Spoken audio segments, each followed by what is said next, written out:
Bien, este es John Locke. Nació en 1632 y murió en 1704.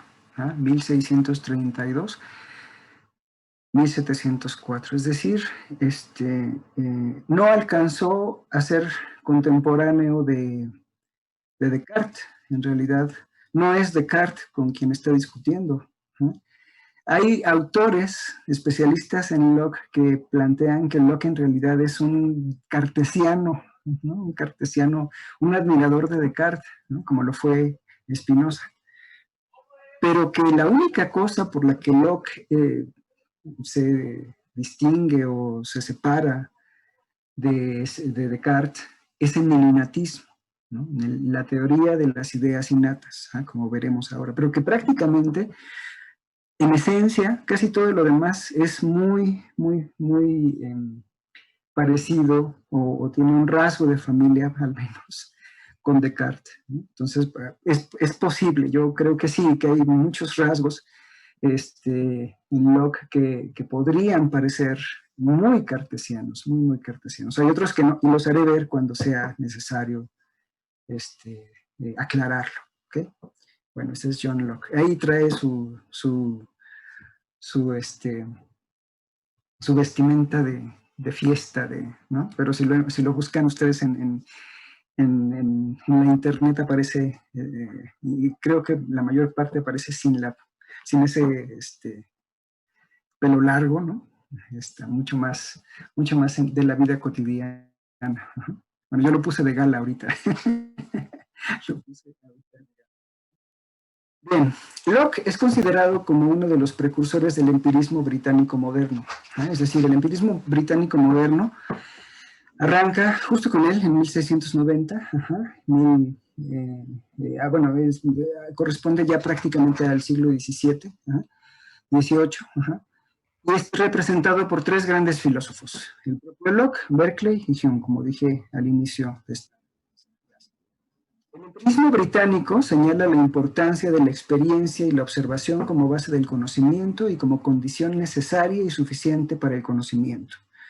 El empirismo británico señala que el conocimiento es posible, causalmente hablando, por la experiencia, por la observación, y que la justificación del conocimiento depende de la experiencia y de la observación. Entonces son dos caminos, ¿no? Dos direcciones. La dirección de la experiencia hacia el sujeto y del sujeto hacia la experiencia. ¿En qué sentido digo esto? Yo requiero de la experiencia y de la observación para tener conocimiento, y si tengo conocimiento, debo validarlo o justificarlo en la experiencia. Todo el conocimiento comienza en el orden temporal con la experiencia. Todo el conocimiento comienza en el orden temporal con la experiencia. Esto es fundamentalmente la prerrogativa, la prescripción del empirismo británico. Ustedes seguramente ahora están, no sé si estén ahora viendo ya empirismo clásico griego, con Aristóteles, por ejemplo. A lo mejor todavía no llegan, a lo mejor ya conocen algo. Creo que están en primer semestre, entonces deben estar viendo Platón, todavía no, entonces. Pero algo que distingue el empirismo británico del empirismo clásico, del empirismo griego, es que el empirismo griego sí requiere, sí acepta, admite, por ejemplo, Aristóteles, de una metafísica. El conocimiento requiere de la metafísica. Y de hecho, la metafísica arranca con la experiencia, arranca con la observación. Es aquello que no podemos observar, aquello que no podemos experimentar, pero que se manifiesta en lo experimentado y en lo observado. Eso está, por ejemplo, en Aristóteles. Lo vamos a ver un poco más adelante. El primer motor inmóvil, la primera causa incausada, los primeros principios metafísicos no son principios empíricos, no son principios experimentales, no son principios que se puedan observar. Lo que sí se puede observar son los efectos de esos principios. El movimiento, Ajá. Las causas ejerciéndose. Ajá. Pero la primera causa de movimiento, la causa final, por ejemplo, tampoco puede ser observada. En fin, ¿no? Los principios mismos no pueden ser experimentados, no podemos tener acceso empírico a ellos. ¿No? Bueno, una diferencia, ¿no? Sin embargo, sí pueden ser conocidos, eso sí, sí pueden ser conocidos a través de la lógica. ¿No? Una diferencia con el empirismo británico es que todo el conocimiento arranca con la experiencia. Y eso implica, hasta cierto punto, claro, que todo nuestro conocimiento es empirista, todo nuestro conocimiento es empírico, todo el conocimiento, incluso la lógica y las matemáticas, las ciencias formales, son extraídas de la experiencia. Tienen como base la observación, la percepción. ¿No? Entonces, el asunto es que hay objetos que están más allá de los límites de la experiencia, los objetos de la metafísica. Y esos no los podemos conocer. No los podemos conocer. Esa es una diferencia fundamental entre el empirismo clásico, el empirismo griego, el empirismo de Aristóteles y el empirismo británico. El empirismo británico, a diferencia del empirismo griego, el empirismo de Aristóteles, la diferencia fundamental es que, podríamos decirlo así desde Locke, el empirismo de Aristóteles es dogmático, mientras que el empirismo de Locke es crítico. ¿No? Es crítico. ¿Por qué? Ahora lo vamos a ver. Lo voy a decir ahora simplemente rápido. El empirismo de Locke es crítico porque antes de conocer, antes de suponer que es posible el conocimiento, se requiere establecer los límites del conocimiento. Cosa que Aristóteles no hace. No se ocupa de establecer los límites del conocimiento, los límites de justificación, los límites de significatividad del conocimiento. ¿Está claro? Eso es algo que se tiene que hacer antes del conocimiento.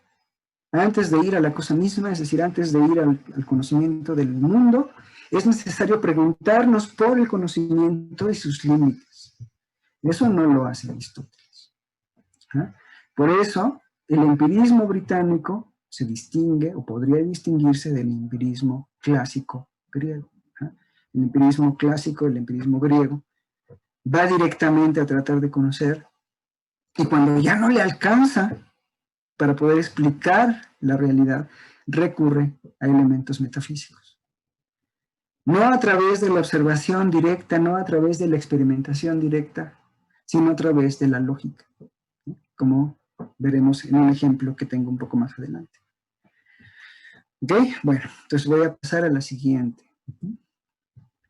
Proyecto limitacionista. En efecto, la obra más significativa de Locke es el ensayo sobre el entendimiento humano, escrito en 1690. No hace mucho tiempo, Bacon escribió en 1620 La nueva lógica, el Novum Organum. También es un empirismo fuerte. Entonces, este ensayo sobre el entendimiento humano es un desarrollo, pero tiene que ser un desarrollo de ese empirismo que nace, o que por lo menos se propone Bacon. Bueno, la idea de este ensayo sobre el entendimiento humano es que no se puede profundizar en los temas de importancia para los seres humanos hasta que no se examinen los límites del entendimiento y se vea con qué clase de objetos está preparado nuestro entendimiento. Estas dos ideas son muy importantes, importantísimas para lo que viene.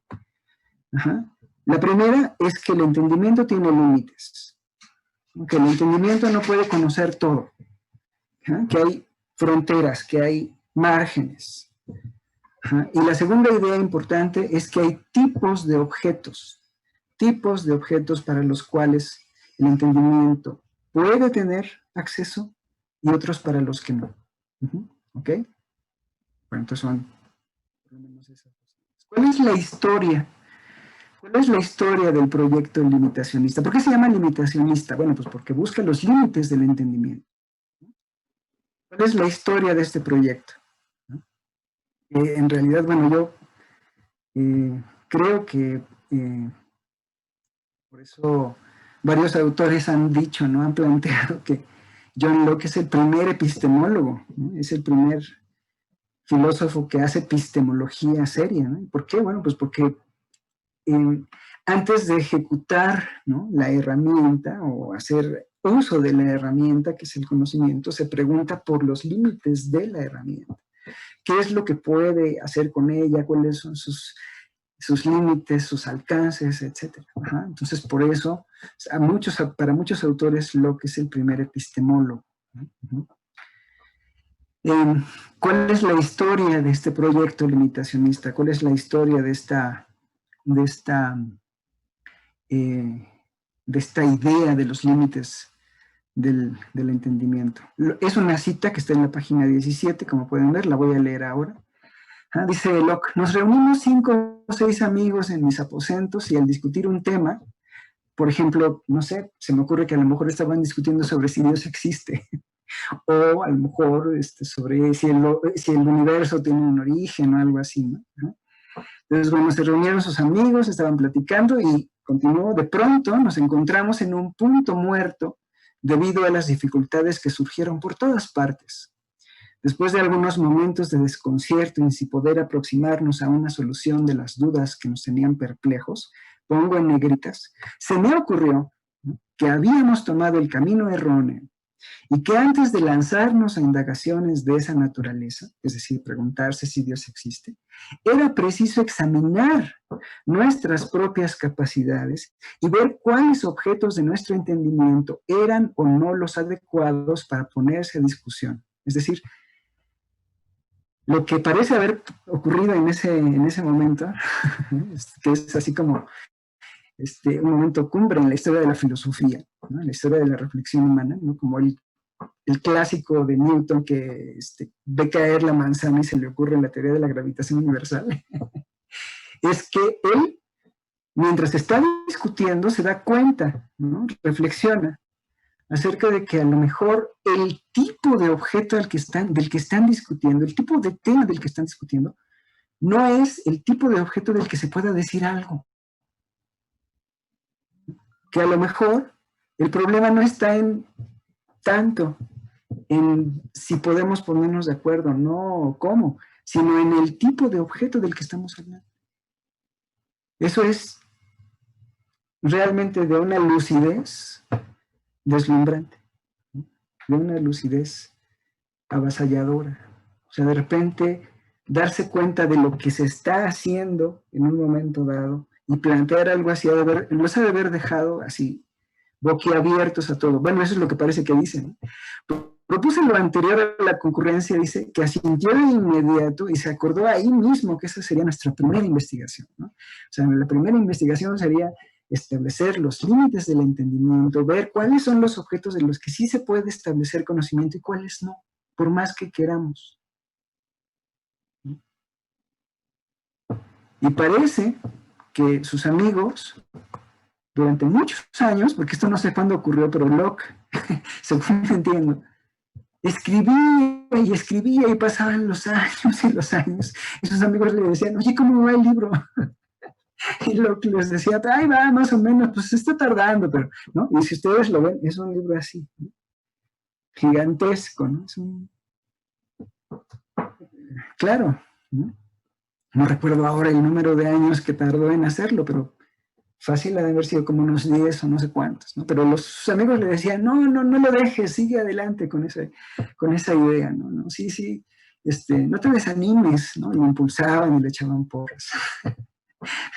Porque realmente la idea era poderosísima, ¿no? Es una idea como pocas ocurren en la historia de la filosofía. Y tener esta descripción es maravilloso, ¿no? Es casi tan genial como cuando Kant en los prolegómenos dice: sí, después de leer a Hume desperté del sueño dogmático. Güey, caray, ¿no? Qué barbaridad. Es así como un momento cumbre en la historia de la filosofía, ¿no? Al que tenemos acceso por esta narración, ¿no? Entonces, bueno, ahí está la historia del proyecto limitacionista. ¿En qué consiste? Bueno, consiste por lo menos en un problema. La falta de acuerdo. La falta de acuerdo. El problema de fondo es que estos 5 o 6 amigos que estaban con él discutiendo sobre el tema que fuera, que creo que no lo especifica, llegaron a un punto en el que pues, prácticamente cada uno estaba ya muy alterado y no podían llegar a ninguna conclusión, ningún acuerdo.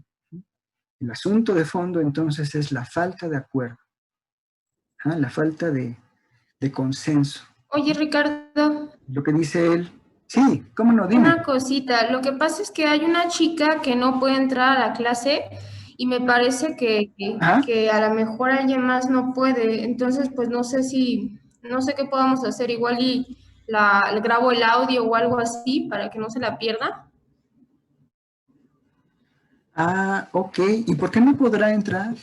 Pues, A ver, déjame pues no ver. lo sé, pero quería avisarte. Ok. A ver, déjame ver. ¿Qué podremos hacer? Voy ahora, a ver, déjenme dejar de compartir ahora para poder entrar yo a participantes y luego ver aquí en participantes si hay algún problema. ¿No? Parece que no. Bueno, pues parece que no. Ok. Bien. Bueno, si tú puedes grabar al menos el audio, está bien, ¿sí? Cintia, por favor. A ver, entonces ahora vuelvo a compartir.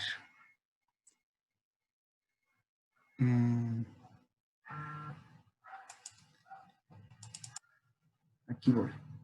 Ajá. Entonces les contaba, ¿no? La historia del proyecto, que es un proyecto de carácter limitacionista, tiene como base esto que dice el propio Locke, que tiene que ver con la falta de acuerdo, la falta de consenso. Y que con base en esta falta de acuerdo o esta falta de consenso, Locke concibe la idea, el proyecto, de que a lo mejor lo primero que tenemos que hacer, dice él, en lugar de intentar seguir discutiendo, es ponernos a investigar acerca de los límites del entendimiento y del tipo de objetos que pueden ser investigados o que pueden ser conocidos por el entendimiento. Eso es lo que acabo de decir a grandes rasgos. Bueno. ¿Qué es para Locke el entendimiento? ¿Por qué hay que hacerle un ensayo limitacionista, una investigación limitacionista al entendimiento? Voy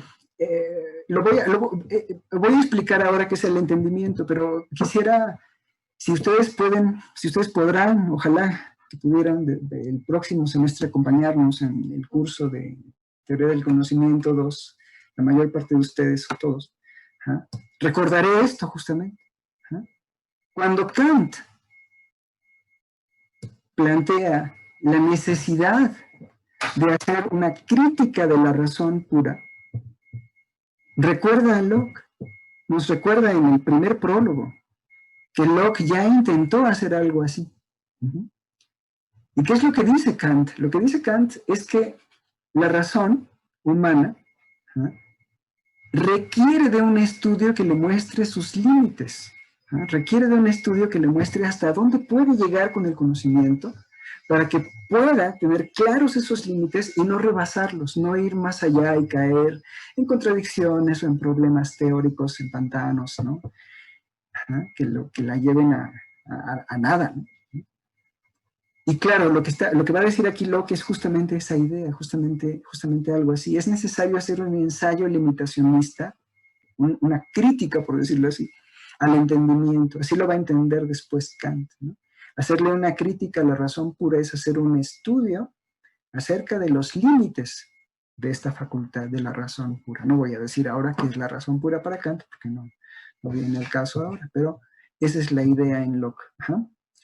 En Kant, pues, también hay un estudio limitacionista, en Hume también hay un estudio limitacionista. Los estudios limitacionistas empezaron con Locke, se extendieron por lo menos hasta Kant, y después Hegel, que es el autor que también vamos a ver el próximo semestre, Hegel va a decir, eso no tiene sentido. Es absurdo. Con base en por lo menos 3 argumentos que, bueno, ahora no voy a mencionar, pero son también para la historia de la filosofía y de la epistemología son muy importantes, ¿ok? Pero bueno, estamos ahora con el nacimiento de una epistemología limitacionista, un estudio limitacionista del entendimiento, del conocimiento. ¿Qué es para Locke el entendimiento? El entendimiento es la facultad de pensar, o más propiamente la facultad judicativa. ¿Qué es la facultad judicativa? Es la facultad del juicio, de la proposición. Cuando yo digo, hay mucho ruido allá afuera, eso no es algo nada más que esté pensando, sino que es algo que puedo decir. El entendimiento es la facultad del pensamiento, pero no todo pensamiento es, digamos, al menos para Locke, no todo pensamiento es judicativo. Hay pensamiento que pues, está simplemente ahí, que no es un juicio, pero el que ha de ser conocimiento debe ser un juicio, debe ser una proposición bien entendida, bien estructurada. El entendimiento es la facultad de pensar, o más propiamente la facultad del juicio, es decir, el lenguaje. El problema que origina su investigación sobre los límites del entendimiento es que podría ser que no todo objeto de pensamiento sea objeto de conocimiento. Fíjense qué interesante es esta idea. No todo objeto de pensamiento, no todo objeto en el que yo puedo pensar, a lo mejor es también objeto de conocimiento. Yo puedo pensar en Dios, puedo pensar en la libertad, puedo pensar en el origen del universo, puedo pensar muchas cosas, pero a lo mejor todas esas cosas en las que pienso, que es muy amplio, a lo mejor infinito, el campo del pensamiento, el ámbito del conocimiento se reduce a algo muy pequeño. ¿Sale? Entonces los objetos de pensamiento son distintos de los objetos de conocimiento. Esa distinción va a ser clave. Es probable, es posible, al menos, es posible que no todo objeto de pensamiento, no todo objeto del que podemos hablar, sea objeto de conocimiento. Ese es un punto de partida muy importante. Los tipos de objetos. ¿Sí? Entonces, repito, el problema que origina su investigación sobre los límites del entendimiento, la investigación de Locke, es que es una intuición simplemente, ¿no? En el momento en el que la propone a sus amigos, ¿no? Es que podría ser que no todo lo que yo puedo pensar lo puedo conocer. Que no todo lo que puedo pensar lo puedo conocer. Parece ser diferente, ¿no? Parece haber una diferencia sustancial, importante, entre poder hablar de un objeto, de un tema, a diferencia de conocer de aquello de lo que estoy hablando. El conocimiento, como lo está pensando Locke, es conocimiento científico. ¿Sí? Locke es contemporáneo de Newton. Entonces, el conocimiento científico es un conocimiento, es un conocimiento que pretende ser universal y necesario. ¿Okay? A ver, vamos a ver. ¿Alguien levantó la mano? Sí, adelante. Es como, por ejemplo, Dios sería un ejemplo de algo que podemos pensar o conocer. Ese es un ejemplo, sí, es el ejemplo en el que yo estoy pensando, al menos. Sí, en efecto, yo puedo pensar en Dios, puedo pensar en la libertad, puedo pensar en el origen del universo, pero de ahí a decir que puedo conocer la existencia de Dios, que puedo conocer a Dios, puedo conocer qué es la libertad, puedo conocer qué es el origen del universo, hay una diferencia. Es diferente. Una cosa es pensar y otra cosa es conocer. Los límites del pensamiento son diferentes de los límites del conocimiento. Los límites del pensamiento es que yo puedo pensar lo que sea siempre y cuando no me contradiga, porque si caigo en contradicción, pues ya está mal, ¿no? Intuitivamente. Puedo pensar muchas cosas acerca de Dios, puedo pensar muchas cosas acerca del universo, puedo pensar muchas cosas acerca del alma, pero eso no implica conocer. ¿Qué es lo que implica conocer para Locke? ¿Qué es lo que implica conocer para Locke?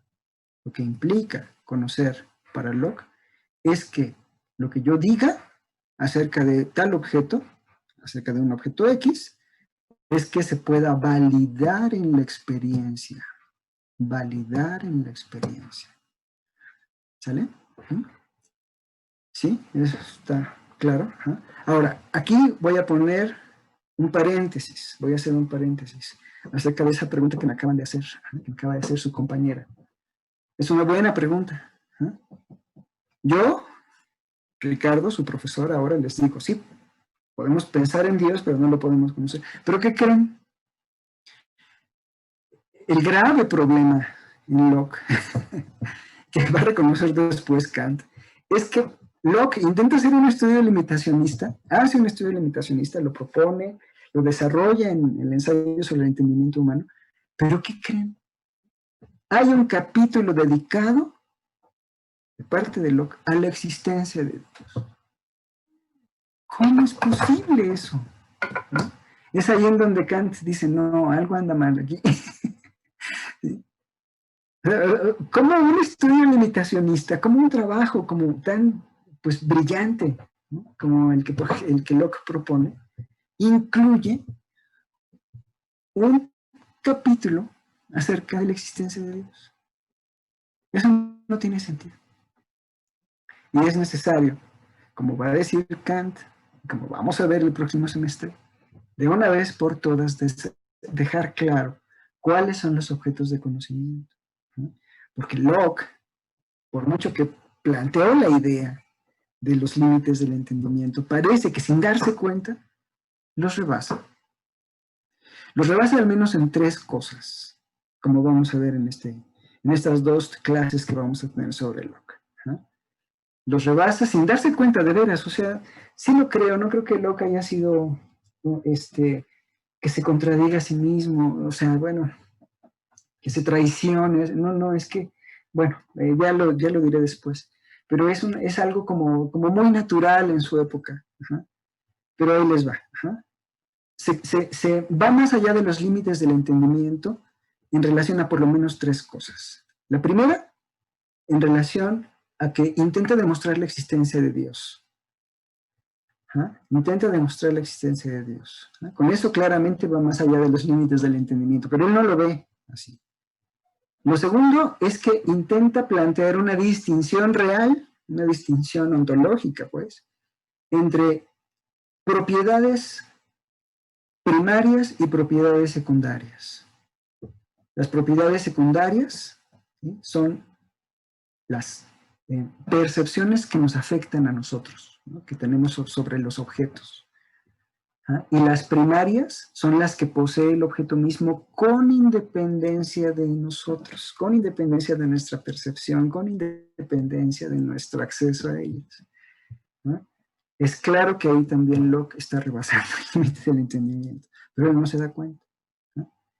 Y por último, la última, el último aspecto en el cual Locke parece ir más allá de los límites del entendimiento, a pesar de que él propone la idea del límite del entendimiento, es la idea de esencia real, la distinción entre esencia real y esencia nominal.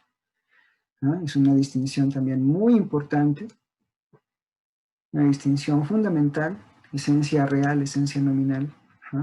La esencia real es la que posee el objeto en sí mismo, como cosa en sí, y la esencia nominal es la que nosotros tenemos del objeto en relación a nuestras ideas, o lo que podemos entender de él.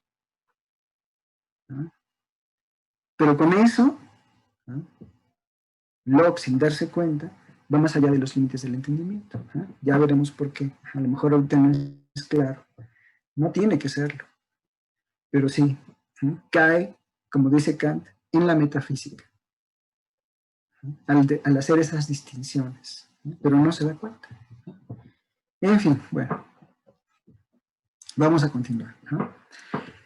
¿Qué es para lo que el entendimiento? Ya dije, es la facultad de pensar, o más propiamente la facultad del juicio. Pensar no es nada más tener una idea en la mente, no, es llevar a cabo un juicio sobre esa idea. El problema que origina su investigación sobre los límites del entendimiento es que podría ser que no todo objeto de pensamiento sea objeto de conocimiento. Eso ya lo dije también, ya lo expliqué ahora. Vamos entonces adelante. ¿Puedo hacer como? Sí, aquí. Objetos de pensamiento, objetos de conocimiento. Una diferencia entre objetos de pensamiento y objetos de conocimiento. No se ha hecho un estudio que establezca un criterio para distinguir entre objetos de pensamiento y objetos de conocimiento. De eso se trata justamente, o de eso pretende tratarse el ensayo sobre el entendimiento humano. ¿Cuáles son los objetos propios del entendimiento? Que además de poder decir algo y de poder pensar, además puedan ser conocidos. No aquellos que puedan ser pensados y no conocidos, sino aquellos que puedan ser pensados y además también conocidos científicamente. Bien, se trata de establecer claramente la diferencia entre ambos tipos de objetos. Y hacerlo deberá proporcionarlos la legitimidad de los objetos de conocimiento. Si yo tengo clara la diferencia entre un objeto de pensamiento y un objeto de conocimiento, entonces ya sé en qué es lo que me debo enfocar, ¿sí? Y es aquí en donde viene mi ejemplo. Es aquí en donde viene mi ejemplo. Objetos de pensamiento y objetos de conocimiento. No veo manos levantadas aquí, así que voy al ejemplo. El ejemplo es el siguiente. Aristóteles plantea que con base en la observación de la naturaleza, yo tengo una ventana aquí, por eso digo la observación de la naturaleza, una ventana muy grande. Con base en la observación de la naturaleza yo puedo ver claramente que todo en la naturaleza está en movimiento, todo en la naturaleza se mueve. Esa es una observación, es una experiencia. ¿Sí? Puedo asomarme y ver que todo se está moviendo. El viento mueve las hojas, los árboles, las nubes. El viento a su vez debe ser movido por otra cosa, esta cosa debe ser movida por otra, etc. ¿Sí? Eso me lleva a una segunda premisa. La primera es, todo en la naturaleza se mueve. La segunda es, una cosa es movida por otra, no por sí misma, sino por otra. El viento mueve las hojas mueven, el viento mueve los árboles mueven sus ramas, las ramas mueven las hojas, etc. Entonces, hay una cadena de movimiento. Las hojas no se mueven por sí mismas, el árbol no se mueve por sí mismo, el viento no se mueve por sí mismo. Entonces, hay una cadena de movimiento. Eso es también algo observable. Es algo también experimentable. Esta es la segunda premisa. La tercera es que esa cadena de movimiento no puede extenderse hasta el infinito. Porque si yo explicara el movimiento de la naturaleza diciendo, es que esta cadena de movimiento es infinita, pues no estaría explicando nada. No estaría diciendo nada, eso sería irrelevante, trivial. Entonces, en la cadena de movimiento debe haber un principio. Debe haber una primera causa de movimiento. Si A se mueve, debe ser movida por B. A no se puede mover por sí misma, debe ser movida por otro, B. Pero si B mueve a su vez, B debe ser movida por otro, C. Si C mueve a B, C no puede moverse por sí misma, debe ser movida por otro, D, y así. En esta cadena de movimiento no podemos ir hasta el infinito, debe haber un último término de la cadena de movimiento. Este último término de la cadena de movimiento ya no es empírico. Ya no es empíricamente observable, ya no es experimental. Es supuesto lógicamente. Es supuesto lógicamente. Y a ese término de la cadena de movimiento, Aristóteles lo llama primer motor inmóvil. Primer motor inmóvil. ¿Ah? Entonces, en esta cadena de movimiento no se puede ir hasta el infinito. La consecuencia, la conclusión de este argumento, que por lo menos tiene 3 premisas, sería, es necesario que haya una primera causa de movimiento que no sea movida por otro, que se mueva por sí mismo. Y Aristóteles lo llama primer motor inmóvil. Primer motor inmóvil. ¡Wow! ¡Qué maravilla! El primer motor mueve sin ser movido por otro. Mueve sin ser movido por otro. Pregunta, ¿este es un objeto de conocimiento para Locke? ¿Sí o no? La respuesta es no. Para Locke ya no. Para Aristóteles sí. Fundamental. Es un objeto de conocimiento importantísimo, de primera línea. Para Locke ya no. El primer motor inmóvil ya no. ¿Y por qué? Bueno, el problema, o el asunto, más bien, es que en algún punto Aristóteles abandona la experiencia, abandona la observación y concluye un objeto que ya no es verificable en la experiencia por sí mismo, que ya no es, pues, ¿cómo decirlo?, validable a través de la experiencia, de la observación, pero que es necesario suponer únicamente a través de la lógica. Es un objeto deducido lógicamente.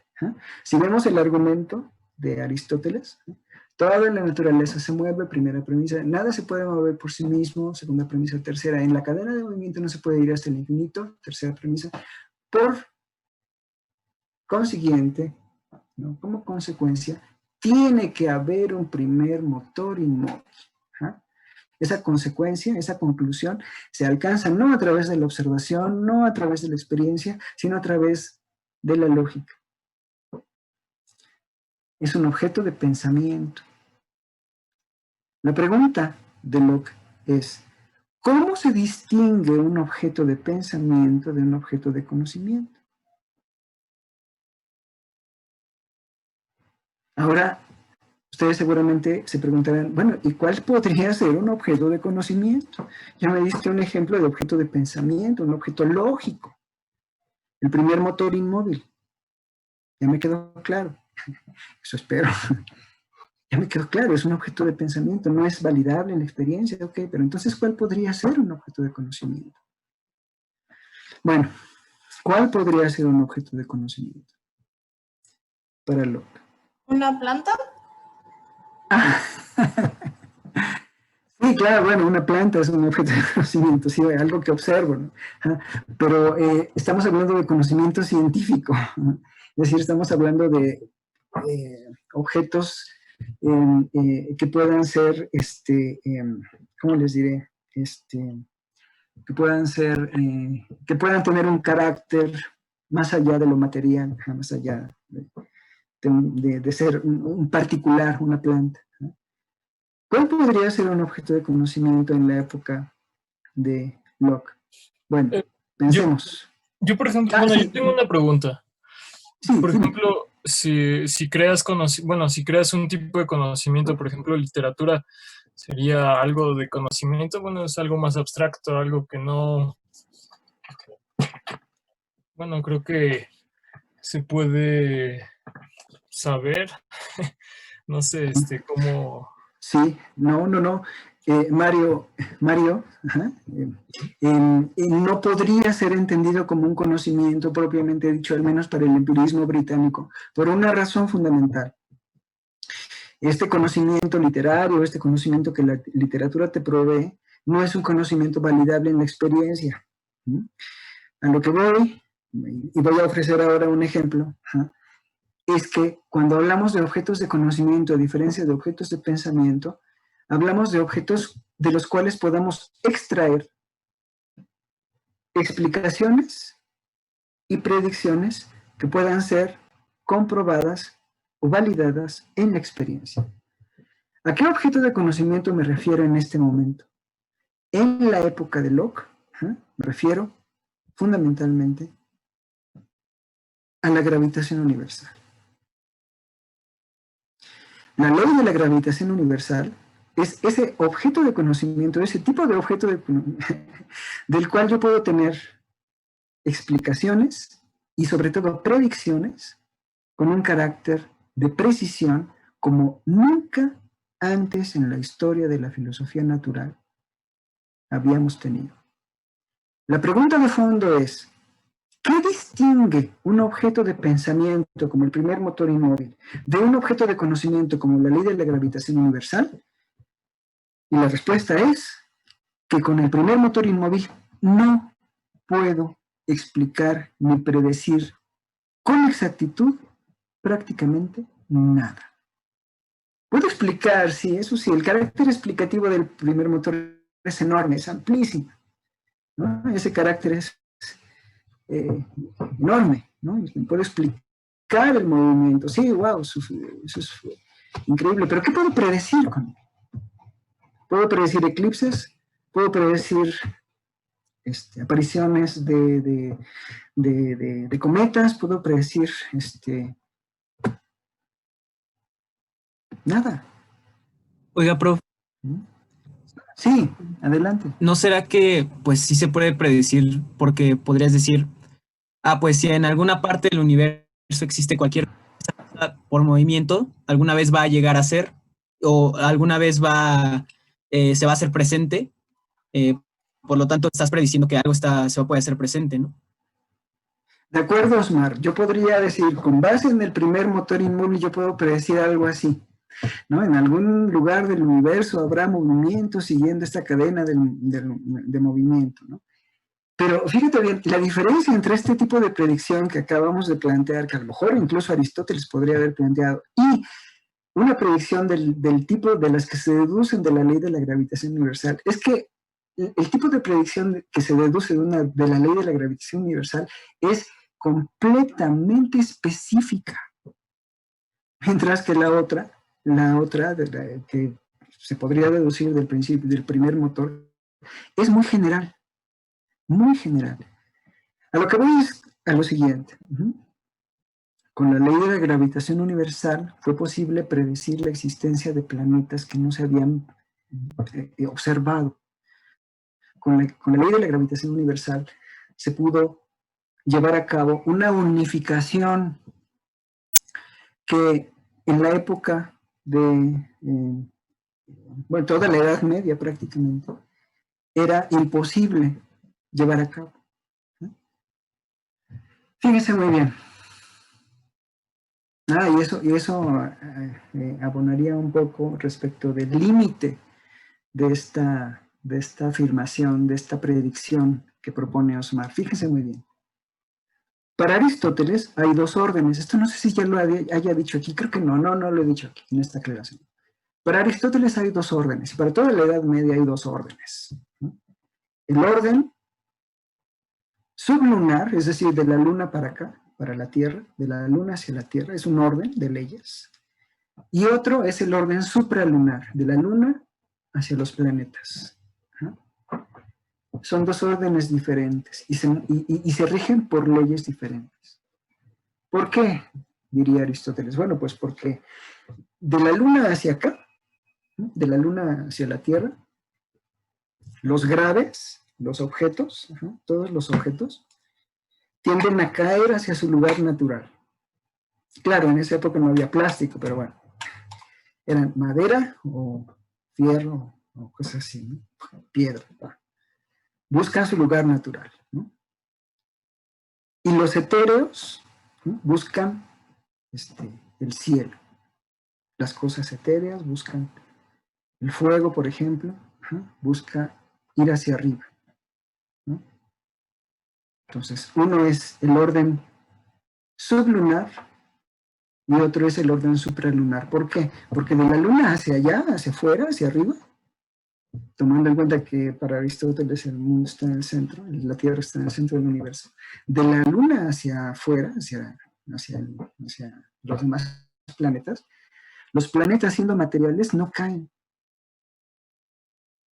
No se caen, no vienen hacia acá. Están ahí, en su lugar. Entonces, en lugar de buscar el lugar natural, están suspendidos ahí afuera y arriba, por quién sabe qué razón, ¿no? Pero pues afortunadamente no nos caen encima. Entonces son dos órdenes distintos, ¿no? El orden de los planetas después de la Luna y el orden de las cosas, los graves y los etéreos que buscan su lugar natural. Cuando Newton plantea la teoría de la gravitación universal, lo que está planteando es que hay una sola ley para todo el universo. No dos distintas, no hay dos órdenes. Una sola ley. Y con esa sola ley se puede predecir con exactitud, con una exactitud nunca antes vista, existencias de objetos, apariciones, fenómenos de objetos, de fenómenos pues físicos, como hasta este momento, ¿no? Hasta el momento de Locke y de Newton no se podía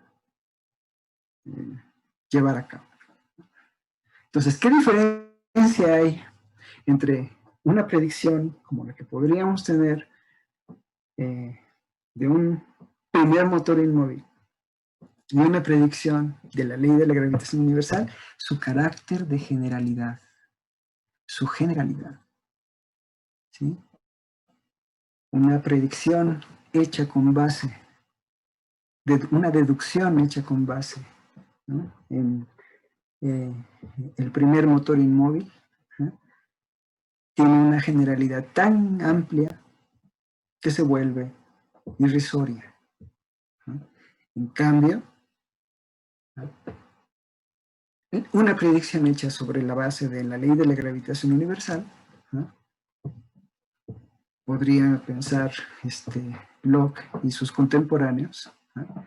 Y estaban impactados por ello. Kant, por ejemplo, todavía está muy impactado, ¿no? Es lo que es por su carácter específico, por su carácter particular, ¿no? No es una predicción general, es una predicción específica, en un tiempo y un espacio específicos. ¿Sí? Esta historia a lo mejor ya no es algo que Locke haya conocido, pero Kant sí, ¿no? Resulta que, a ver, espera. Marte, Júpiter, Saturno, Marte, Júpiter, Saturno, Neptuno, Urano, ajá, Saturno, en su órbita, ¿no? Tenía una ligera desviación, ¿no? Los astrónomos se dieron cuenta de eso en algún momento. Y dijeron, pues, una de dos, o Newton está mal, o el planeta no se ha enterado de Newton. Y entonces lo que los investigadores propusieron fue que a lo mejor había otro planeta por ahí, que en determinado momento, cuando pasaba cerca, ¿no? Era ligeramente atraído por la masa de ese planeta, y luego ya continuaba, ¿no? Con su trayectoria, ¿no? Y entonces lo llamaron Neptuno, ¿no? En honor al dios griego, Neptuno. Y dijeron, bueno, si Neptuno existe, ¿no? Y dada la regularidad de la órbita del planeta en cuestión, pues vamos a calcular el espacio y el tiempo, el cuadrante, en el cual debería estar, si existe, ese planeta que en algún momento atrae a Saturno, ¿no? Lo buscaron, lo enfocaron y lo encontraron. Y ahí está Neptuno. Leverrier fue el astrónomo, ¿no? Entre otros. Entonces eso es portentoso, ¿no? Es así como una de las cosas que hace que hizo que muchos autores en la época de Newton pensaran que la ley de la gravitación universal era universal y necesaria, ¿no?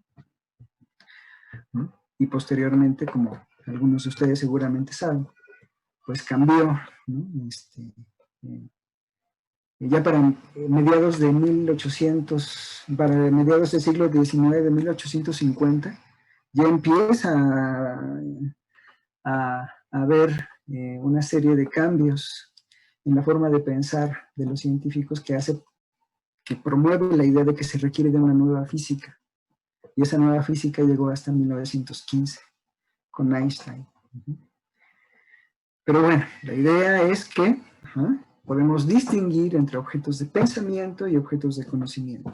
Los objetos de pensamiento parecen tener necesidad, parecen ser necesarios, parecen ser, pues, incluso tener existencia. Pero los objetos de conocimiento se distinguen fundamentalmente de estos objetos de pensamiento como el primer motor, en que pueden tener una validación experimental. Pueden tener una validación experimental. ¿Y en qué consiste esa validación experimental? Específicamente en su poder explicativo y en su poder predictivo. En que se pueden percibir, se pueden extraer conclusiones, consecuencias de estas, pero consecuencias no generales, sino específicas. ¿Ok? Bueno. Entonces, si podemos tener clara esa diferencia, imagínense, o sea, eso en Locke era, en la época de Locke era algo muy importante. A lo mejor eso es algo como muy difícil de entender ahora en nuestra época, pero, híjole, yo cuando escuché, bueno, cuando incluso lo leí, ¿no? Que Galileo, ¿no? Bueno, siglos antes, ¿no? Se enfocó en investigar la extensión del infierno, ¿no? De dar un número de la extensión física que debería tener el infierno. Dices tú, pero ¿de qué están hablando? ¿No? ¿Cómo es posible algo así? ¿No? Es decir, una cosa, como dice Locke ahora en este momento, en 1690, ¿no? ¿No? Entonces ni siquiera son tantos siglos antes de Galileo, bueno, no importa. No todo lo que podemos pensar ha de ser un objeto de investigación, ¿no? No todo lo que podemos pensar ha de ser un objeto de conocimiento. Y le pagaron a Galileo por esa investigación, ¿no? Y dio un tratado acerca de la extensión del purgatorio, de no sé qué, del infierno, una cosa así, bueno, basándose en la Biblia y no sé qué. Ay, qué pero esos eran investigaciones genuinas, eso es a lo que me refiero, o sea, eran dignas de ser ¿cómo les diré? De ser objetos de investigación, ¿no? Lo que está planteando aquí Locke es algo muy importante, de verdad, muy importante. No todo objeto es un tipo de objeto al que podemos conocer, al que podemos investigar, con legitimidad. Tengo una duda. Mariana. Sí, es que estoy pensando que, bueno, obviamente en la época de Aristóteles, pues no había manera de experimentar lo del primer motor inmóvil, pero si se considera, pues, por ejemplo, lo de los átomos, quarks y todas esas cosas que componen a las cosas, ¿no? En cierta manera, pues sí sería comprobable, ¿no? Si tú le dijeras a Aristóteles, señor Aristóteles, fíjese que tenemos observaciones del primer motor, que podemos comprobar el primer motor experimentalmente a través de los quarks y de las partículas subatómicas. Probablemente Aristóteles te diría, no, estás equivocado. Y la razón por la que creo que Aristóteles diría que estás equivocado, o yo estoy equivocado si le dijera eso, es que él diría que el primer motor inmóvil no es, de ninguna forma, y no puede ser, por razones estrictamente lógicas, un objeto experimental. Es un objeto ideal. es metafísico. Ah, ya. Mueve todo lo que se mueve sin ser movido. Entonces, probablemente si le dijéramos, mira, ahí están los quarks, ahí están estas partículas, él diría así, pero detrás de estas, que podemos ver, que podemos observar, a través de esa maravilla que usted me acaba de mostrar, que yo no tenía idea, este aparato que dice usted que se llama microscopio de alta definición o algo así, ¿no? De todas formas, detrás de esto está el primer motor, ¿sí? El ejemplo que él daría, bueno, el ejemplo que se suele dar, no es que él daría, pero el ejemplo que se suele dar es el siguiente.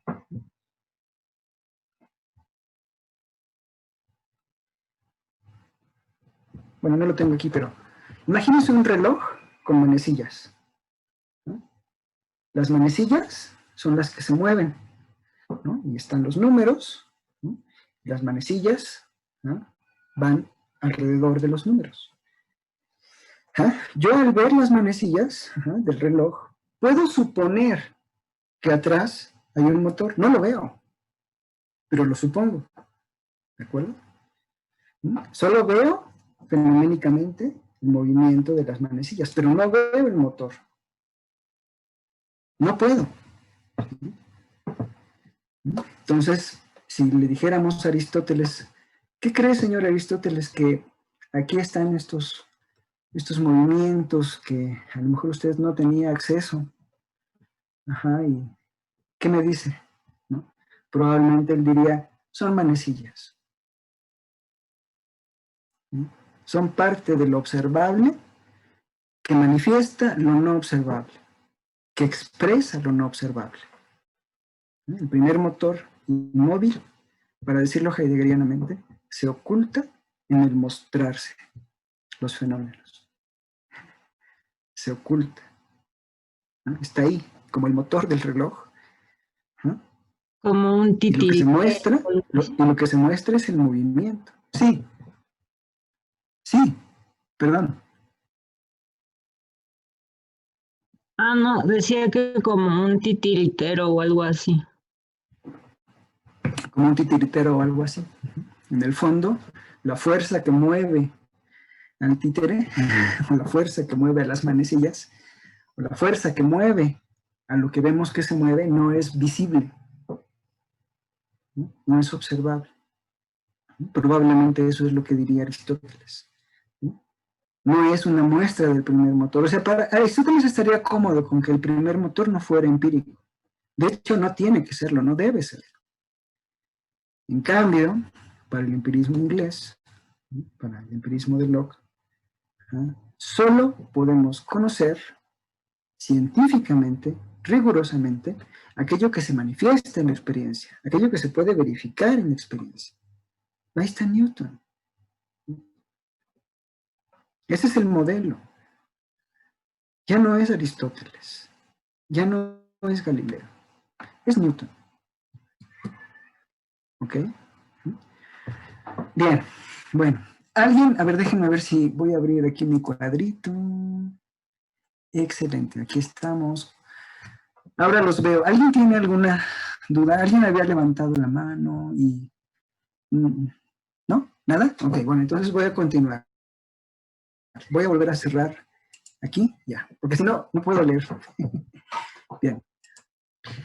El carácter científico del estudio de Locke. Él, si ustedes recuerdan, en la introducción dice varias veces, no una, varias veces, este estudio tiene un carácter científico y se trata de hacer un estudio científico del entendimiento. ¿A qué se refiere con hacer un estudio científico del entendimiento? Bueno, se refiere a que primero pues tenemos que tomar el entendimiento como objeto de estudio, ¿no? Tenemos que hacer que el entendimiento, podamos, como dice Kant después, diseccionarlo, ¿no? Distinguir sus partes, qué sé yo, ¿no? Y de ahí extraer lo que Locke diría, ¿no? Una normatividad, ¿no? Un conjunto de reglas, un conjunto de normas, capacidades, qué sé yo, independientes de contenido, independientes de la historia, independientes de sujeto. Es decir, leyes universales y necesarias. leyes universales necesarias. Si el estudio ha de ser científico, no puede ser particular, no puede ser subjetivo, no puede ser psicológico, no puede ser... Si ha de ser científico, ha de poder ir más allá de una localidad, de un sujeto, debe ser universal, debe ser necesario. Debe tener un carácter amplio, ¿no? No debe ser contingente ni particular. A eso se refiere cuando dice que el estudio es científico. Esto, ténganlo muy en cuenta, si nos acompañan, ojalá que sí, para el próximo semestre, cuando veamos a Kant, y también cuando veamos a Hegel. ¿En qué consiste ese estudio del entendimiento para Locke? Bien. ¿Cuál es la principal dificultad de este estudio limitacionista? La principal dificultad del estudio limitacionista es que el entendimiento difícilmente se puede poner como objeto de estudio de sí mismo, ¿no? Porque es como el ojo, dice, ¿se acuerdan? Es como el ojo está viendo, ¿no? Pero no se ve a sí mismo viendo, ¿no? No está capacitado para eso, no está capacitado para que el ojo se vea a sí mismo viendo.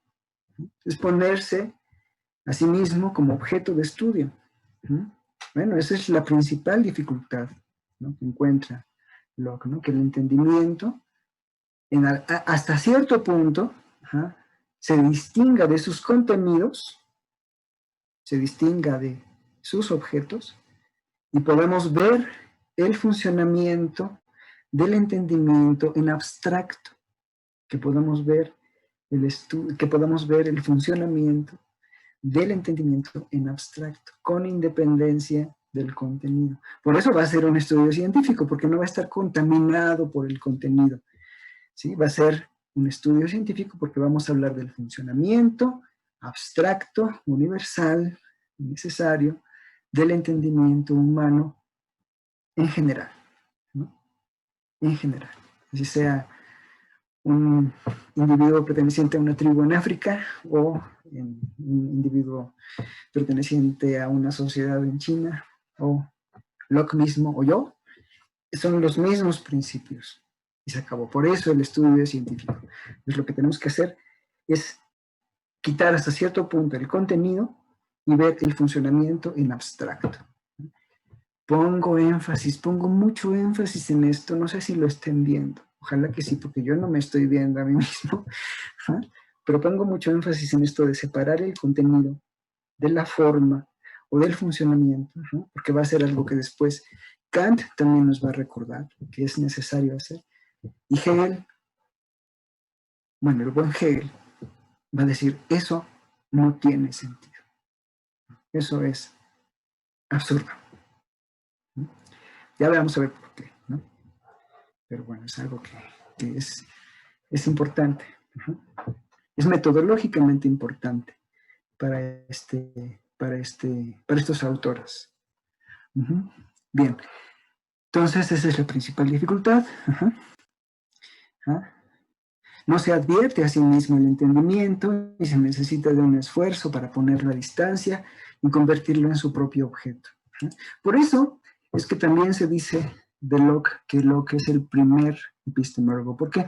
Porque no está haciendo conocimiento, no está estudiando el conocimiento, está haciendo un conocimiento sobre el conocimiento, ¿no?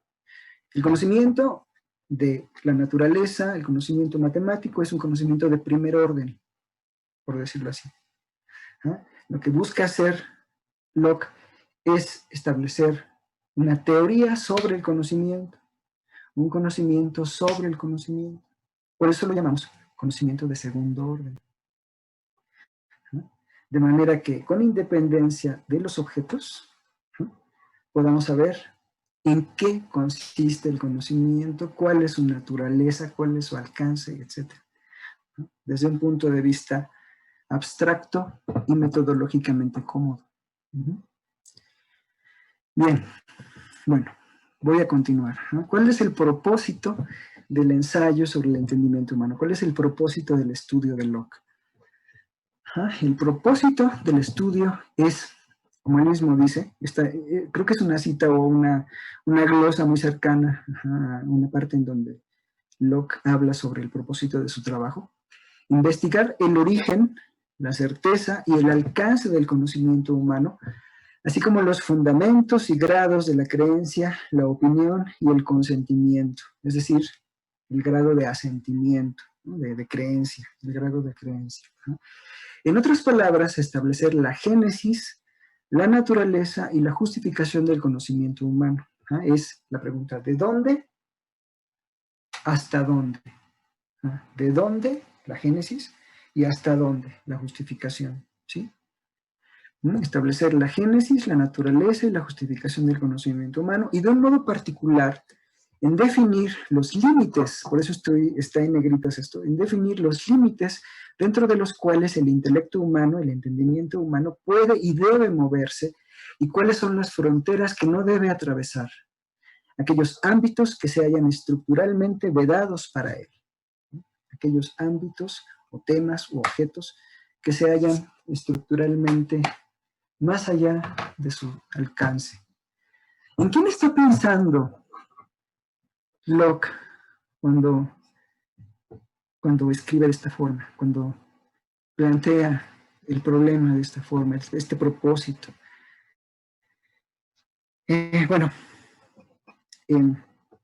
La idea es a lo mejor algo que flota en el ambiente de la época, ¿no? Es una idea que ya he dicho, ¿no? La idea de límite del conocimiento. Y digo que flota en el ambiente porque probablemente no sea original, ¿no?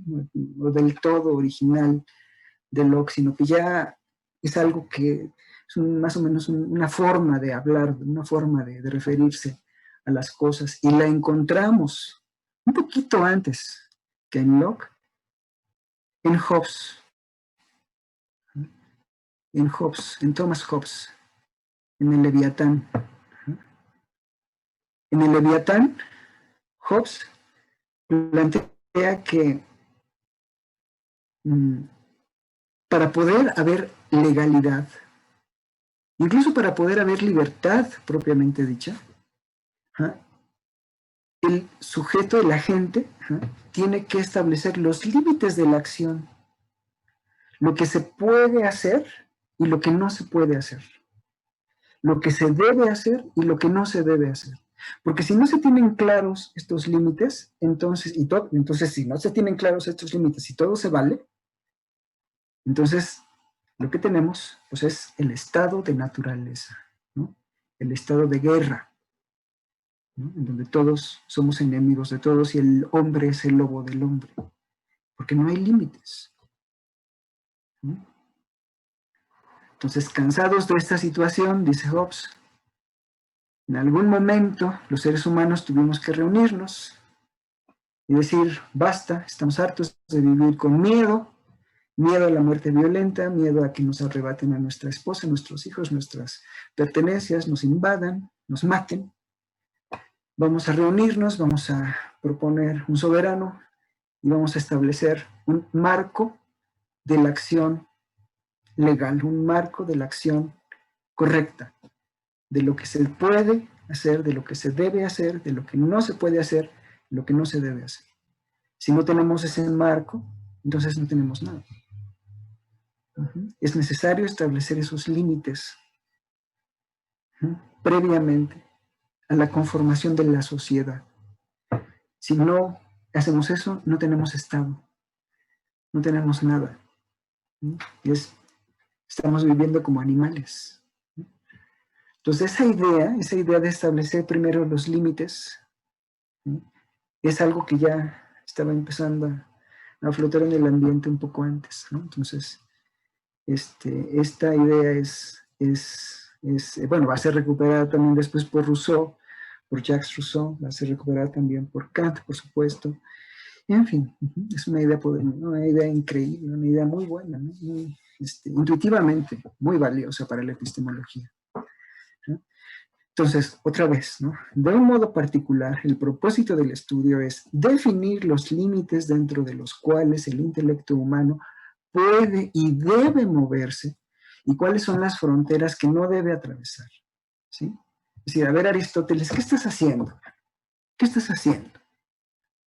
Estás planteando una observación que es correcta, todo en la naturaleza se está moviendo. Órale, muy bien.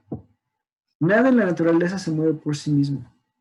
Eso se puede también observar, verificar. Pero cuando hablas del primer motor, estás claro, estás consciente de que has rebasado un cierto límite. Aristóteles probablemente dirá, ¿de qué estás hablando? ¿Cuál límite? ¿Sí se ve? Y Locke diría, sí. Es decir,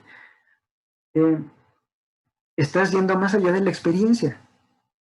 Estás hablando más allá de la experiencia posible. ¿Y eso qué?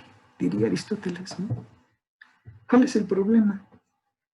Bueno, como ya vimos, el principal problema para Locke, y después va a ser para Hume también, el principal problema de empezar a hablar de este tipo de objetos que no tienen validación experimental es que nos conducen a contradicciones, nos conducen a pantanos teóricos, nos conducen a la falta de acuerdo, a la falta de consenso. Y eso equivale, como vamos a ver un poco más adelante, enseguida, a darle armas al escéptico. ¿Sí? 2 enemigos tiene Locke en su estudio. 2. Uno es el escéptico.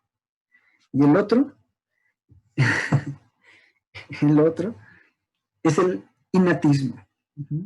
El innatismo, ¿no? Ahorita apenas acabo de hablar del escéptico, ¿no? ¿Por qué? Porque el escéptico dirá, no se pueden poner de acuerdo respecto de eso, que incluso para ustedes es necesario, el primer motor, la primera causa, incausal. Entonces, ¿qué es el conocimiento? Nada.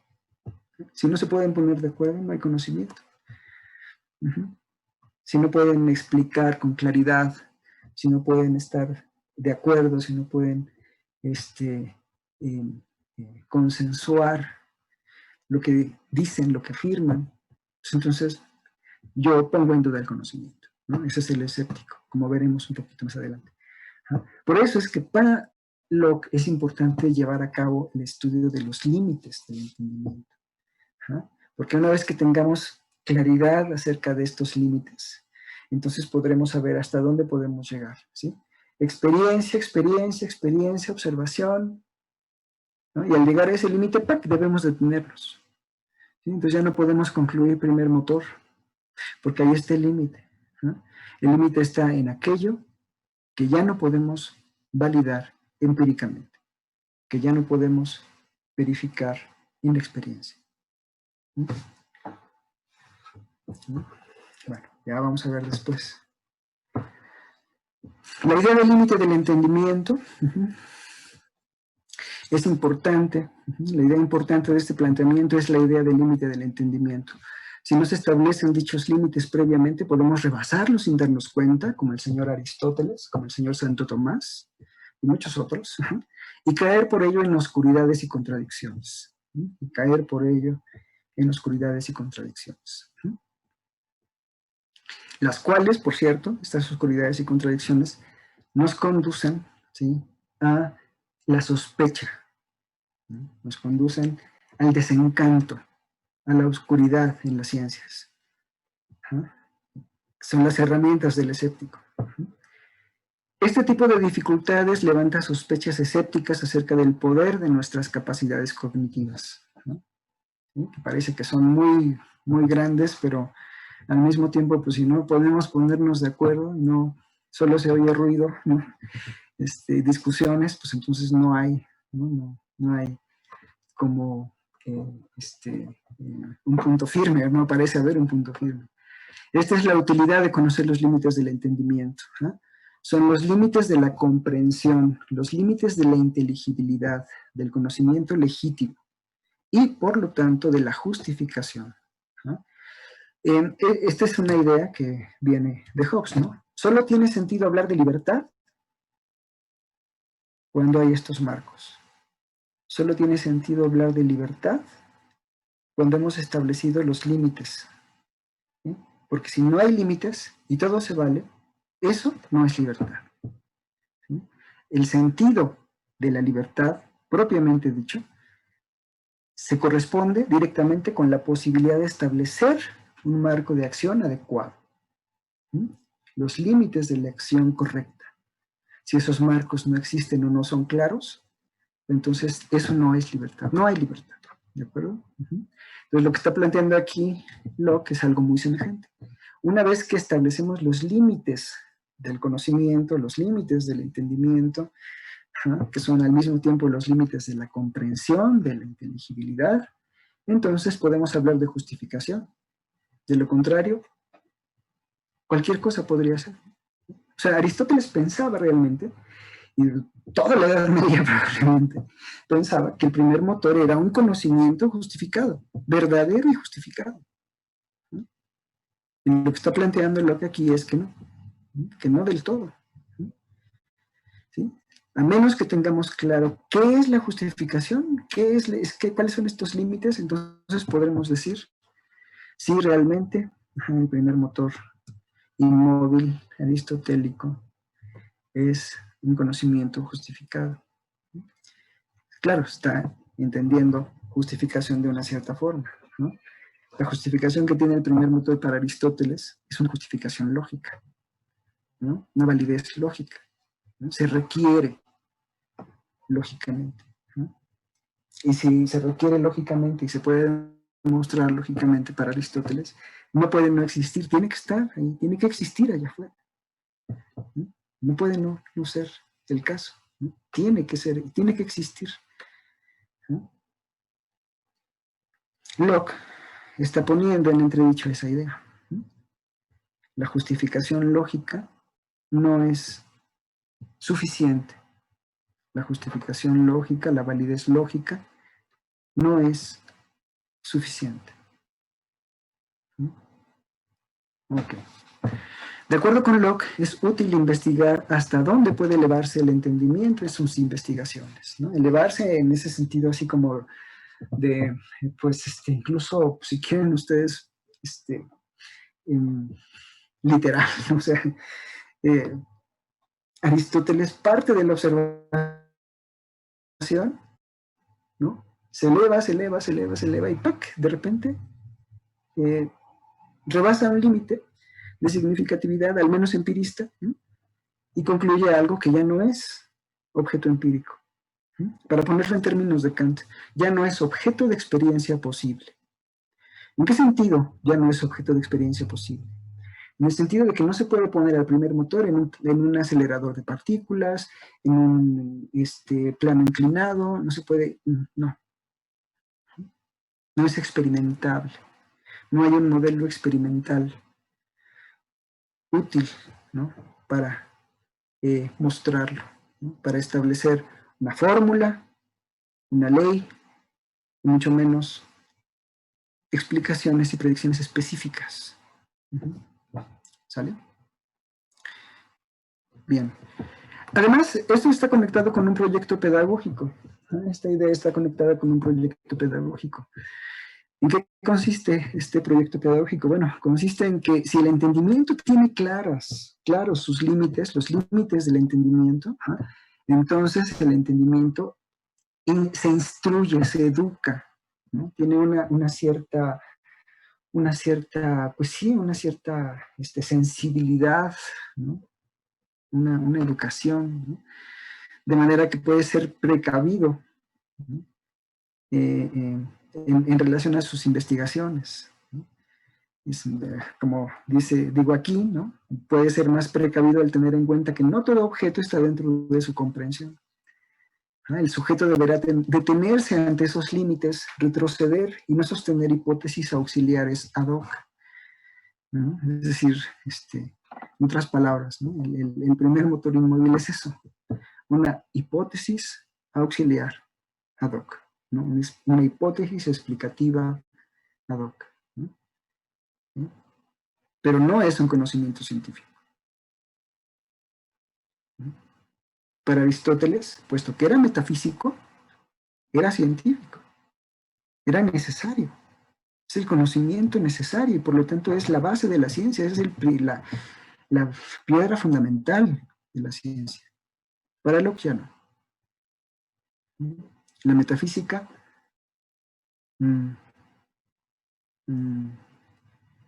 no puede ser y no debe ser ya la base del conocimiento. Para poder mostrar eso, para poder mostrar que la metafísica ya no puede ser la base de la ciencia, tenemos que hacer justamente esta investigación acerca de los límites del conocimiento. ¿Por qué? Pues porque si los objetos de la metafísica quedan fuera de esos límites, entonces la conclusión será que la metafísica no tiene sentido, que la metafísica carece de significatividad teórica. Y se acabó. ¿Sí? Solo podemos hablar de los fenómenos, de los objetos teóricos, ¿sí? De los objetos que podemos validar, que nacen de la experiencia y se validan en la experiencia. Pero no, y no ya no, ¿no? De estos otros objetos que parecen explicar todo muy bien, que parecen ser fundamentales, señor Spinoza, señor Leibniz, ¿no? Armonía preestablecida, ¿no? Natura naturans, ¿no? No, ya no, ¿no? Si podemos explicar lo mismo que ellos quieren explicar sin recurrir a esas entidades, a esos conceptos vagos, entonces podemos prescindir de natura naturans, de armonía preestablecida, de todo eso. ¿No? Wow. Wow. Entonces, dicho de otra forma,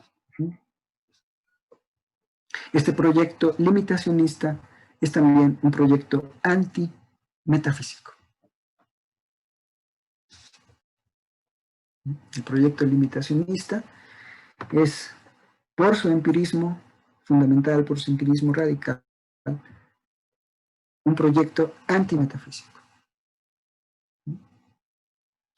¿Cuál es el problema? Bueno, el problema ya después, cuando veamos en las siguientes clases, que tanto Hume, ¿no?, como Kant se dan cuenta de que Locke, sin darse cuenta, él mismo rebasa esos límites, ¿no?, al hablar o al pretender decir algo acerca de cosas que están más allá, justo más allá de los límites del entendimiento y de los límites del conocimiento.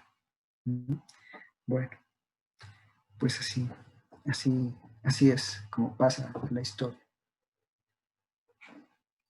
Bien, muy bien. Entonces, al reconocer esos límites, el entendimiento deberá respetarlos. Es por eso que es un proyecto pedagógico. El entendimiento adquiere algo, adquiere pues una educación, una cultura, un dominio de sí mismo. Y dice, no, hasta ahí, ¿no? Sí, no. Primer motor, no. Primera causa incausada, no. Y la pregunta es, ¿y por qué Dios sí, Locke? ¿Y por qué la esencia real sí, Locke? ¡Uy, caray! Bueno, pero ya. ya veremos después, ¿no? Fundamentalmente, el problema es que al buscar lo universal cometemos excesos. Al buscar lo universal cometemos excesos. Excesos en el lenguaje, excesos en el razonamiento, excesos en la lógica. ¿No? En el lenguaje, en la lógica, ¿no?, en el razonamiento. ¿No? Para Aristóteles no lo vería así, en lo absoluto, ¿no? Su argumento es deductivo, sus premisas se sostienen, y si acepto las premisas, la conclusión se sigue directamente. Pero eso para Locke ya no implica tener conocimiento, ¿no? Entonces, al buscar lo universal, lo necesario, el conocimiento de carácter necesario, cometemos ese tipo de excesos. Ok. Aquí hay algo que, bueno, tengo que decir, pues ni modo, aparece incluso en la introducción del ensayo sobre el entendimiento humano de Locke. Fíjense muy bien. Para Locke, nuestro conocimiento es limitado porque somos ontológicamente finitos. ¿Qué quiere decir que somos ontológicamente finitos? Quiere decir que Dios nos creó, en comparación con Él, con su entendimiento infinito y perfecto, de una forma limitada. No podemos comprenderlo todo, no podemos entender todo, no somos perfectos, ni somos como Él, ¿no? Entonces, fíjense muy bien en esto que voy a decir. La razón por la que para Locke el entendimiento es limitado, la razón por la que para Locke el entendimiento es finito, es una razón teológica, es una razón, pues sí, su argumento se establece sobre la base de esta idea de que Dios tiene un entendimiento infinito y perfecto. Es claro que, bueno, yo creo, ¿no?, que es claro que cuando Kant lee esto, pues se decepciona enormemente, ¿no? ¿Por qué? Porque si bien el proyecto de Kant es muy semejante, la razón tiene límites, el conocimiento tiene límites, ¿no? Kant jamás plantearía que la razón por la que la razón humana o el conocimiento humano no, en lo absoluto. ¿No? Es ahí en donde yo creo que Kant ha de haber sospechado o incluso confirmado su sospecha de que Locke sigue siendo un autor metafísico, ¿no? Sigue estando del lado del dogmatismo, ¿no? Por más que Locke estuviera luchando contra el dogmatismo, un dogmatismo que puede verse en el empirismo de Aristóteles, por ejemplo, o en el racionalismo de Spinoza. La forma como lo pondría Kant es que el conocimiento humano es limitado porque la razón pura es ¿cómo lo diré? Implica un conjunto de reglas, vamos a ponerlo así, que se aplican a ciertas cosas y a otras cosas no. Y se acabó, ¿sí? Reglas y condiciones, ¿no?, que la hacen autónoma, que hacen autónoma la razón, siempre y cuando la razón se dé cuenta de esas reglas, ¿no? Y por eso hay que poner a la razón a investigar sus propias reglas. Pero jamás Kant diría algo así, ¿no? La razón es finita porque Dios, al ser el entendimiento infinito, la razón infinita, se compara, ¿no? O no se compara en lo absoluto con la razón finita del hombre, ¿no? Ese punto en el que hay una comparación entre el entendimiento infinito y perfecto de Dios y el entendimiento imperfecto y finito del hombre, ¿no?, es el que Kant claramente no comparte. Pero Locke es esencial. Y esto, si ustedes recuerdan, está en Descartes. Bien, ¿cuáles son los problemas que conducen a Locke a hacer un estudio sobre el entendimiento? Bien, podemos identificar por lo menos dos problemas. El primero es el escepticismo provocado por la falta de acuerdo, y el segundo, la explicación racionalista del conocimiento universal y necesario.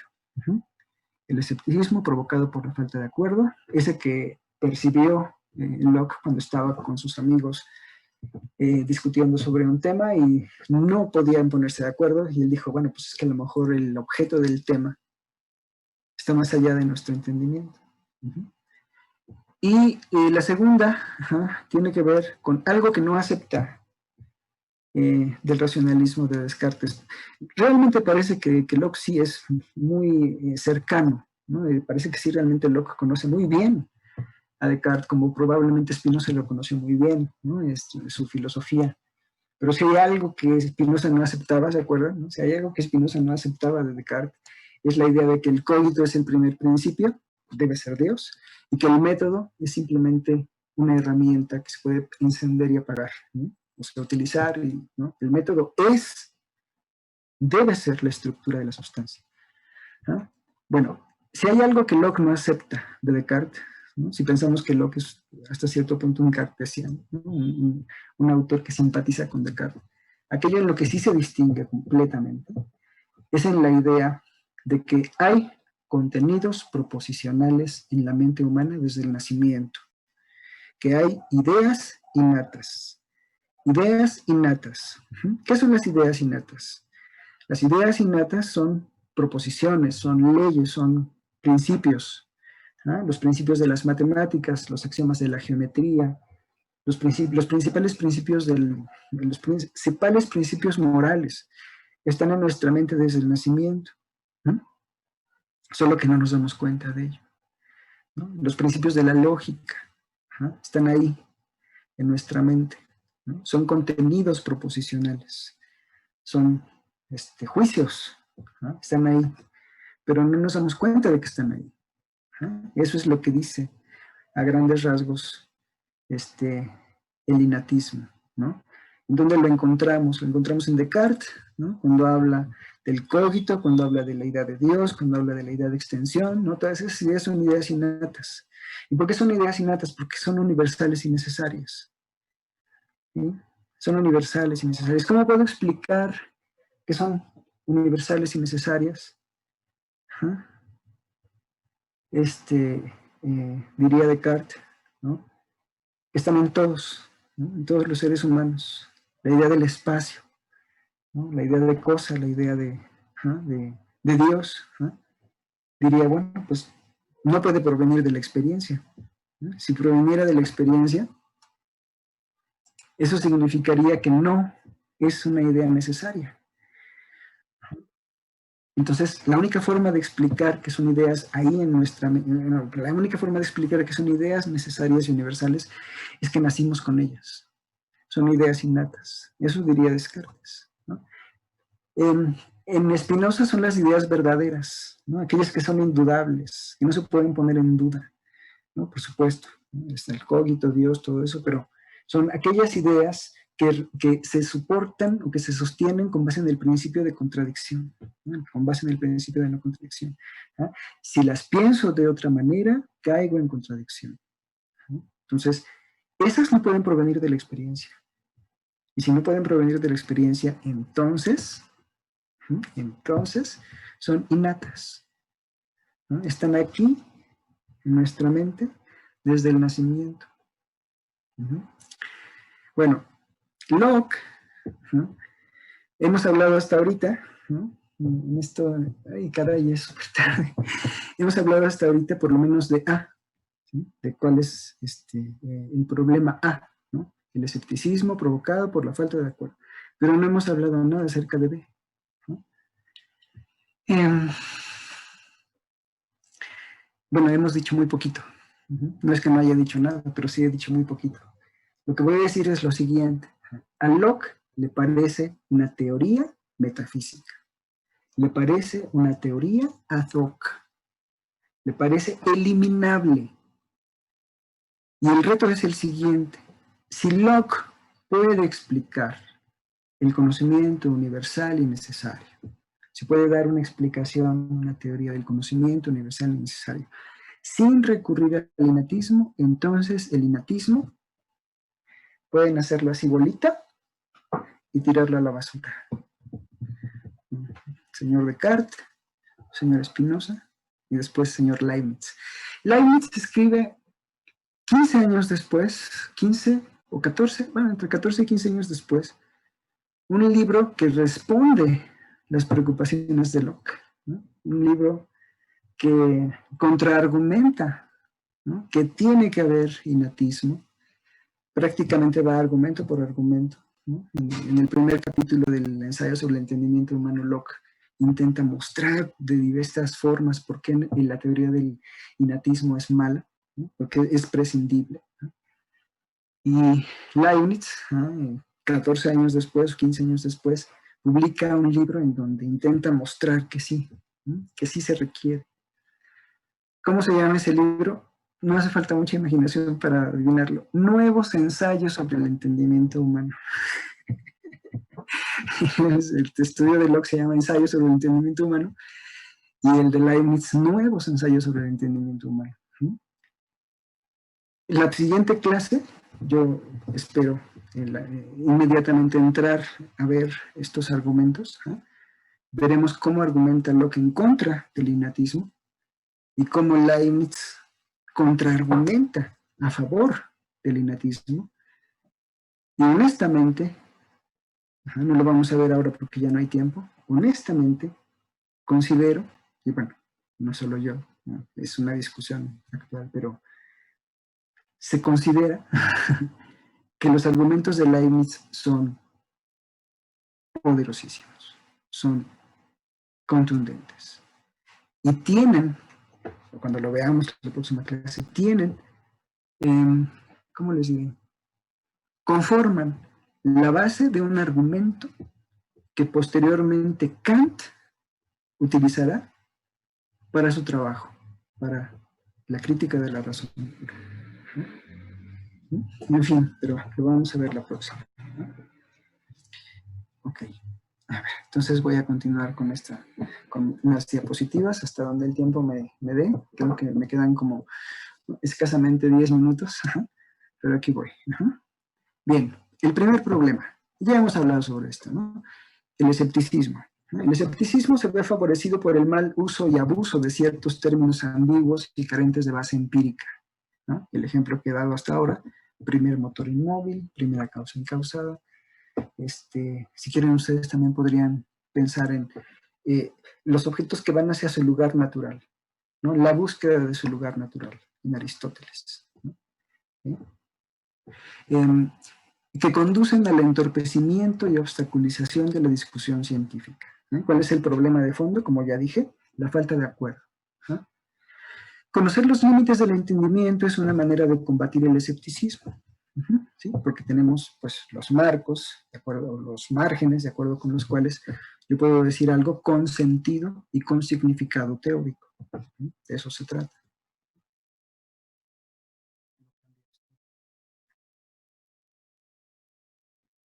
Del hecho de que hay objetos que no podemos conocer, no se sigue que no se pueda conocer nada en absoluto, ¿no? Es decir, el resultado del estudio de Locke es que hay objetos que no podemos conocer, porque están más allá de los límites del entendimiento. Podemos pensar, sí, como podemos pensar en el primer motor, como podemos pensar en la primera causa incausada, pero de eso no se sigue, ¿eh? Que los conozcamos y que además, que el hecho de que no podamos conocerlos, no se pueda conocer nada en lo absoluto. No. Hay objetos que sí podemos conocer. Hay temas, fenómenos, que sí podemos conocer. La desmesura y ansiedad del conocimiento universal dan pie al escepticismo. No se trata de generar desánimo o inmovilidad, sino mesura y previsión. Es decir, otra vez, ¿no? Pensémoslo en términos de Hobbes, ¿no? Al establecer los límites de la acción legal, ¿no? De la acción permitida, eso no implica que ya no se pueda actuar, ¿no? ¿No? Implica que sabes que tu actuar es correcto o incorrecto en relación a cierto marco legal. ¿Sí? Es igual, ¿no? Si establecemos los límites del conocimiento legítimo, del conocimiento justificado, eso no implica que ya no haya conocimiento, ¿no? Implica que cuando tratas de conocer, te apegues a estas reglas, a estos lineamientos de la justificación del conocimiento. ¿Sí? Ok, alguien levantó la mano porque alcancé a verlo aquí.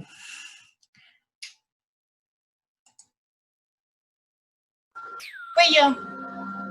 Ah, sí, a ver, dime.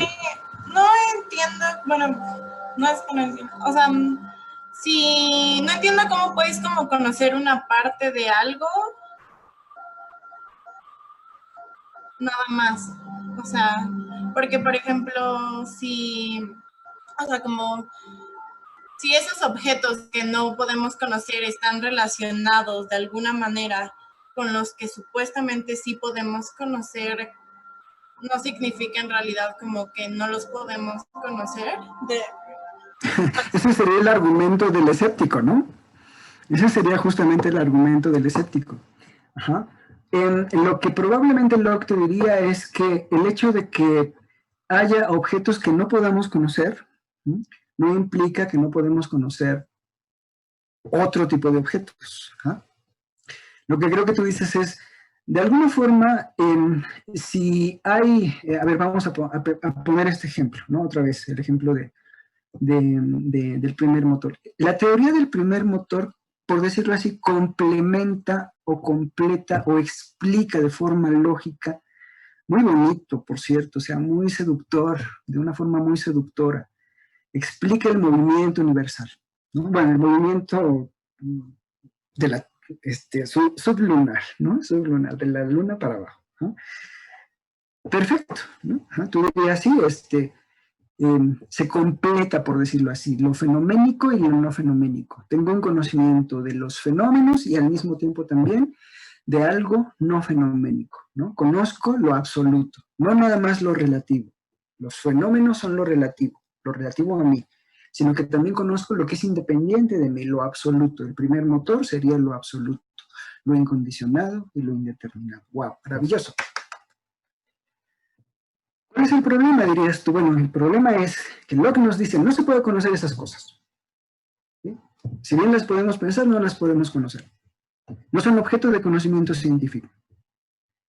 Y entonces tu argumento es, oye, pero completen mi explicación, ¿no? Y si no tenemos esa explicación completa, si no complementan mi explicación sobre lo relativo, sobre lo fenoménico, entonces parecería que no tengo un conocimiento completo, ¿no? No tengo un conocimiento, eso, entero, ¿no? Sino parcial. Ah, pues muy bien. Eso es justo lo que diría Locke, ¿no? El anhelo de tener un conocimiento completo, absoluto, nos lleva a proponer objetos de los cuales ya no podemos tener, en realidad, conocimiento. Pero son ficciones. ¿Sí lo ves? En realidad son ficciones. Entonces, bueno, su idea es, podemos tener conocimiento de objetos, de ciertos tipos de objetos, a los que podemos llamar, si quieren, fenómenos o objetos teóricos. Objetos constituidos por nuestras teorías, pero no podemos tener conocimiento de objetos independientes de nuestras teorías o objetos más allá de nuestra percepción, ¿de acuerdo? Como el primer motor. Y por más que parezcan completar nuestras teorías, mientras no tengamos una validación empírica, mientras no haya una herramienta, una tecnología que nos permita ubicarlo espacio-temporalmente y del cual yo pueda tener una ley que me permita predecir con suficiente especificidad y precisión un fenómeno, entonces, por mucho que complete mi teoría, no dejará de ser una ficción.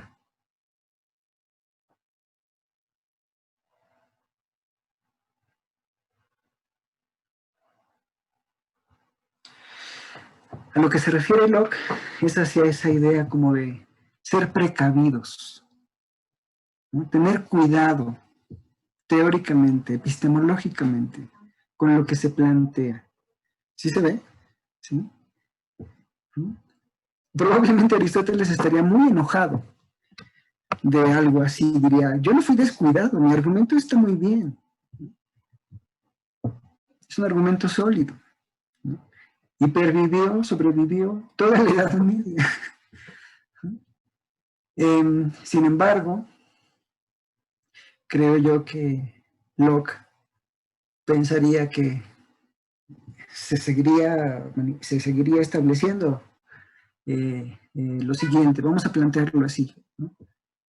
el criterio que me permitiría distinguir la ciencia de lo que no es ciencia, el criterio que me permitiría distinguir la ciencia de la pseudociencia, sería que los objetos de los que habla la ciencia pudieran ser validados, que pudieran extraerse predicciones y que pudieran ser verificados empíricamente. La idea de que ofrecen una complementación, una compleción, un complemento adecuado, lógico a lo fenoménico, ya no es suficiente. ¿Sale?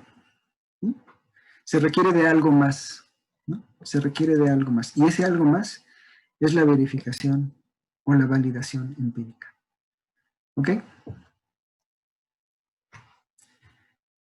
Pero, por ejemplo, como con el ejemplo que dio de la gravedad, que ese es un conocimiento comprobable, ok, yo puedo comprobar que hay gravedad, ¿no? Pero, pues, bueno, yo siento que a pesar de que se pueda comprobar de que hay gravedad, o sea, y si yo no sé cómo, por qué es que está la gravedad, no le estoy comprendiendo realmente. Ah, claro, no. No. De eso es de lo que se trata exactamente. Es una muy buena pregunta. No todas las preguntas ¿por qué? Han de poder responderse. ¿Sí? Hay preguntas ¿por qué? Que puedo responder significativamente con base en la experiencia y en la observación. Pero hay otras que sin darme cuenta rebasan el límite de la observación y la experiencia. Esas son con las que debo tener cuidado. Justo esas. Entonces, cuando yo respondo una pregunta, ¿por qué? Pensando que todavía está dentro del nivel de la experiencia y de la comprobación y de la observación, y en realidad ya no, estoy rebasando el límite sin darme cuenta. ¿Sí lo ves? Eso es lo que está tratando de establecer Locke, que hay que tener cuidado con las propuestas teóricas, con las entidades teóricas. No toda entidad teórica es una entidad legítima. ¿Sí se ve?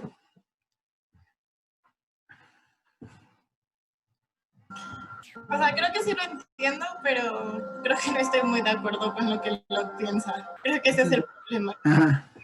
Sería poner sí, claro, límite, ¿no? Okay. Por ejemplo, esto de la gravedad. Pues, ¿Mande? sería, con Locke él está estableciendo los límites, entonces, para no estar haciendo preguntas sobre cosas que, pues, no van a tener una respuesta, como el ejemplo que dio de Dios, ¿no? O sea, igual de la pseudociencia me recuerda lo de la ufología.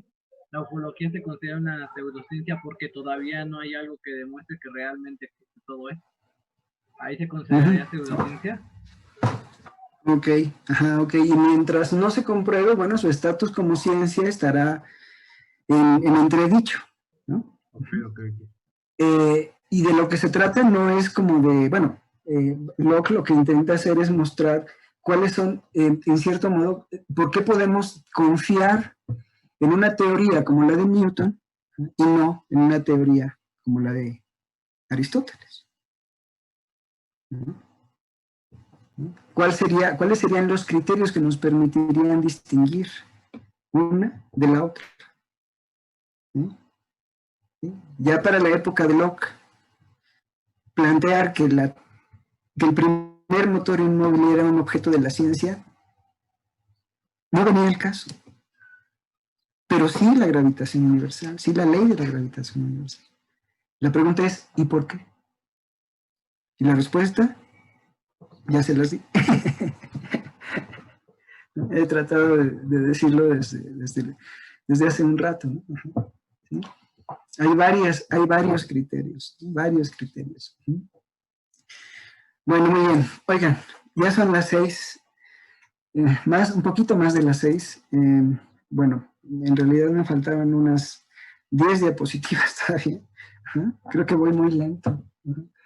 Pero bueno, prometo ir más rápido para la próxima clase. Ya en realidad no nos faltaba mucho.